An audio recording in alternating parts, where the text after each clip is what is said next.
The fragile ceasefire between the United States and Iran continues to face fresh uncertainty as conflicting messages emerge over possible talks in Qatar and both sides issue new warnings. Iran says it will respond decisively to any violation of the memorandum of understanding aimed at ending the recent conflict. Foreign Ministry spokesperson Esmaeil Baqaei warned that any new act of aggression against Iran would be met with an immediate response, adding that repeated violations could jeopardize the agreement. Despite reports suggesting high level negotiations in Doha, Iran insists that no direct meeting with US officials is planned in the coming days. Baqai said Iranian officials would instead meet Qatari representatives to discuss the implementation of the memorandum, including the release of Iran's restricted assets. Qatar also confirmed that no direct high level US Iran meeting is currently scheduled. According to Doha, US envoys Steve Witkoff and Jared Kushner are expected to meet mediators rather than Iranian officials. This contradicts earlier statements from Washington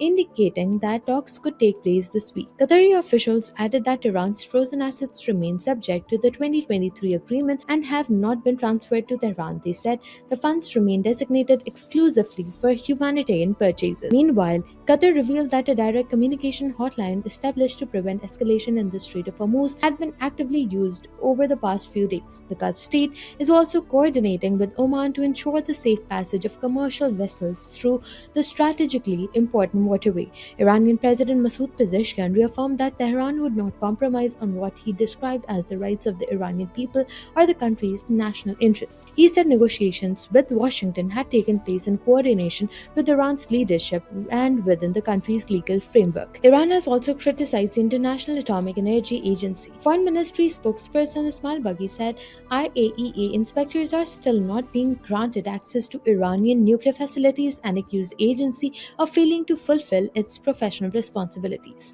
He urged IAEA Director General Rafael Grossi to focus on technical duties rather than what he called publicity. Elsewhere, China has called for maintaining the momentum of diplomacy. During talks with Saudi Arabia's foreign minister in Beijing, Chinese Foreign Minister Wang Yi said dialogue is preferable to confrontation and stressed that the current ceasefire remains fragile. The impact of recent fighting continues to be felt beyond diplomacy. The United Nations Conference on Trade and Development warned that although oil prices have largely returned to pre-conflict levels following the ceasefire, vulnerable economies remain exposed to rising food, fuel, and fertilizer costs. According to the agency, more than 100 days of disruption to shipping through the Strait of Hormuz have affected global supply chains, with 61 vulnerable economies particularly exposed to oil and cereal import shocks. Gulf stock markets traded cautiously as investors monitor developments surrounding the ceasefire and possible negotiations. Oil prices remain volatile amid mixed signals over the diplomatic process. Meanwhile, attention has also turned to Israel's northern border.